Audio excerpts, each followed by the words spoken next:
আসসালামু আলাইকুম এভরিওয়ান, আমি ট্রেড উইথ তানভীরের পক্ষ থেকে আমি তানভীর আপনাদের সবাইকে আমার নতুন ভিডিওতে স্বাগত জানাচ্ছি। এখন আমি আপনাদেরকে 19শে জানুয়ারি রবিবার অর্থাৎ সপ্তাহের প্রথম দিনে মার্কেটটি কেমন গিয়েছে সেই সম্পর্কে আলোচনা করব এবং কিছু গুরুত্বপূর্ণ বিষয় নিয়ে আলোচনা করব। আশা করি আজকে ভিডিওটি আপনাদের উপকারে আসবে। আমার ভিডিওগুলো যদি আপনাদের সামান্য উপকারে আসে তাহলে অবশ্যই আমার চ্যানেলটি সাবস্ক্রাইব করে দিবেন এবং আমার ভিডিওগুলো সবার মাঝে শেয়ার করে দিবেন।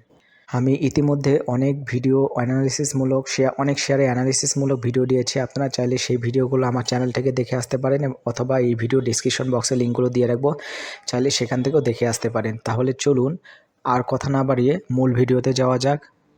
আজকে 19শে জানুয়ারি 2025 রবিবার সপ্তাহের প্রথম দিনে মার্কেটে 3টি ইন্ডেক্সেরই উত্থান হয়েছে। মার্কেটে মূল সূচক 11.16 পয়েন্ট আপ হয়েছে। ডিএসসি সরিয়া সূচক 4.89 পয়েন্ট বেড়েছে, আর ডিএসসি 30 সূচক বেড়েছে 8.62 পয়েন্ট, অর্থাৎ বলা যাচ্ছে যে মোটামুটি ভালো পয়েন্টই বেড়েছে ডিএসসি তিনটি সূচকেরই। আজকে উত্থান পতনের মধ্যে দিয়ে মার্কেট চলেছে। প্রথম দিকে মার্কেট উপরের দিকে উঠে তারপর মাঝখানে অনেকটা নেমে যায়, প্রায় 11:30 থেকে 11:15টার দিকে মার্কেট অনেক ডাউনে যায়। এর পরবর্তীতে আস্তে আস্তে উপরের দিকে ওঠা শুরু করে এবং শেষমেশ ভালো একটা পজিটিভনেস নিয়েই মার্কেটটি শেষ করে।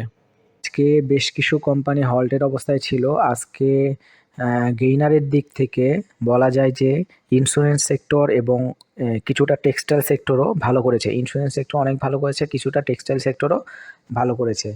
আর ভলিউমের দিক থেকে বলা যায় যে ফার্মাসিউটিক্যাল কোম্পানি সবচেয়ে ভালো করেছে। এই গেল মার্কেটের অবস্থা। এখন চলুন আমরা মার্কেটের চার্ট প্যাটার্নের দিকে চলে যাই। আমরা যদি এখান থেকে দেখা যাচ্ছে যে আমি বেশ কয়েক মাস আগে মার্কেটের চার্ট প্যাটার্নে 5টি জোন এঁকেছিলাম এবং এই জোনের মধ্যে তৃতীয় এবং চতুর্থ জোনে মার্কেটটি প্রায় 2 মাস যাবৎ অবস্থান করছে। এখানে আমি যদি একটু বড় করি তাহলে এখানে দেখা যাচ্ছে যতবারই মার্কেট তৃতীয় জোন উপর থেকে তৃতীয় জোন ভেদ করে উপরের দিকে উঠে যাওয়ার চেষ্টা করছে তখনই মার্কেটটি ডাউন হচ্ছে। আবার যখন মার্কেটটি চতুর্থ জোনের ভিতরে ঢুকে যাওয়ার চেষ্টা করছে নেমে, তখনই আবার মার্কেট উপরের দিকে টান দিচ্ছে। তাহলে এখান থেকে বোঝা যাচ্ছে যে মার্কেট বর্তমানে এই তৃতীয় এবং চতুর্থ জোনের মাঝখানে অবস্থান করছে প্রায় 2 মাস থেকে। গত সপ্তাহে 5 দিন মার্কেট গত সপ্তাহের 5 দিনই টানা পতন হয়েছে। সো মার্কেট নিয়ে সবাই আতঙ্কিত ছিল।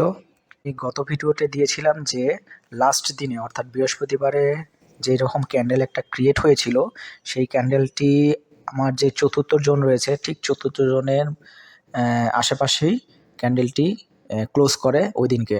তো আমি আমার গত ভিডিওতে বলেছিলাম যে যদি ক্যান্ডেল এখান থেকে একটি নেগেটিভ ক্যান্ডেল ক্রিয়েট করে যদি চতুর্থ জোনের ভিতরে ঢুকে যায় তাহলে, এবং এর পরবর্তীতে যদি আরেকটা নেগেটিভ ক্যান্ডেল সৃষ্টি হয় তাহলে বোঝা যাবে যে এখান থেকে চতুর্থ জোনের মধ্যে পুরোপুরি ঢুকে যাবে মার্কেট।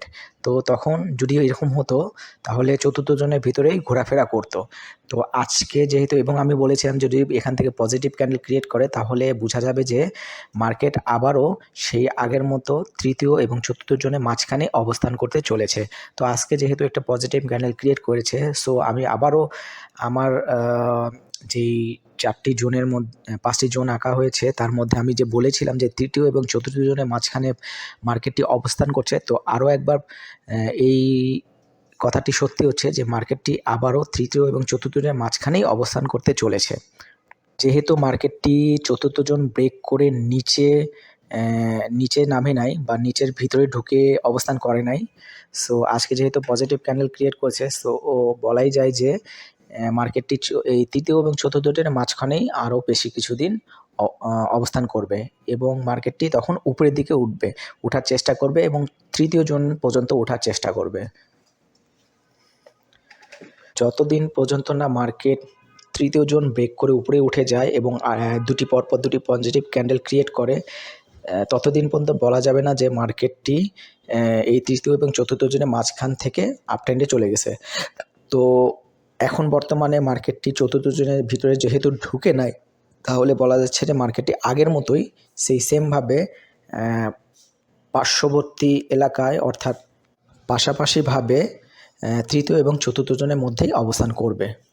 তো যাই হোক, এটাই ছিল মার্কেট নিয়ে অ্যানালাইসিস। আমি এখন প্রথম যে নিউজটি নিয়ে আলোচনা করব সেটি হচ্ছে 5 দিন পর কিছুটা প্রাণ ফিরেছে বিনিয়োগকারীদের। আমি যেই কথা বলছিলাম যে গত সপ্তাহের যে 5টি কর্মদিবস ছিল, 5টি কর্মদিবসের মধ্যে 5 দিনই মার্কেট টানা পতন হয়েছে।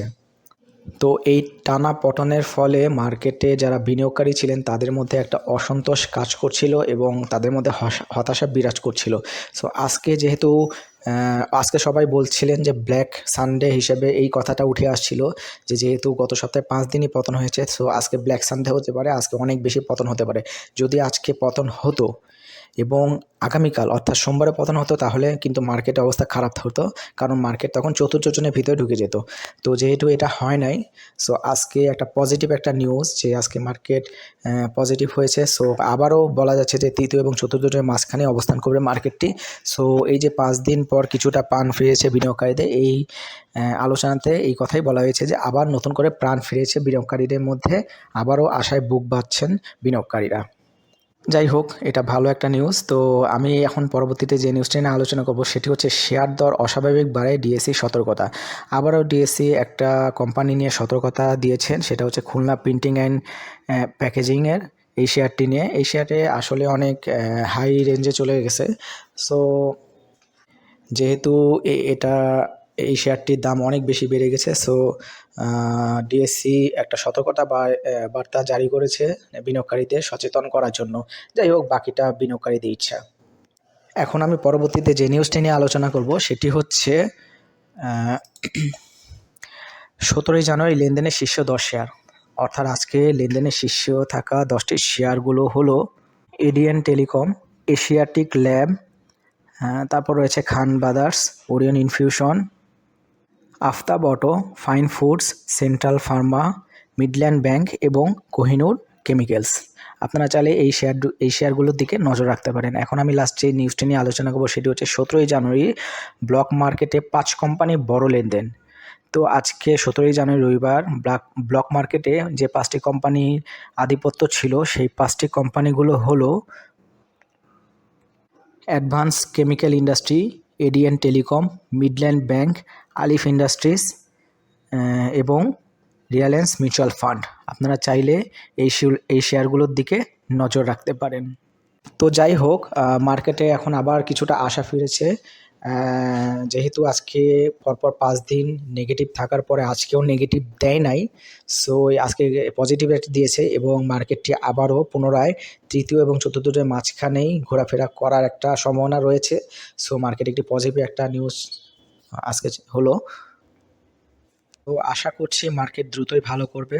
তো মার্কেট এই বছরের সেকেন্ড কোয়ার্টারে অর্থাৎ মে জুনের পর থেকে মার্কেটটি ভালো হওয়ার সম্ভাবনা খুব বেশি থাকবে। অর্থাৎ আমি যেটা বলতে চাচ্ছি সেটা হচ্ছে মার্কেট যখন তৃতীয় জোন উপরের থেকে যে তৃতীয় জোনটা ব্রেক করে যদি উপরের দিকে উঠে যায়, অর্থাৎ তৃতীয় জোনের ভিতরে ঢুকে যায় এবং সেখান থেকে যদি আস্তে আস্তে মার্কেটটি উপরের দিকে তৃতীয় জোন ব্রেক করে যদি দ্বিতীয় জোনে ঢুকে, এভাবে যদি আস্তে আস্তে যদি উপরে উঠতে থাকে তাহলে বলা যাবে মার্কেট এমন এক সময় আসবে যখন মার্কেট বিশাল একটা টার্ন দিবে এবং মার্কেটের সব বিনিয়োগকারীরা তাদের পুঁজিগুলো আবারও নতুন করে ফিরে পাবে।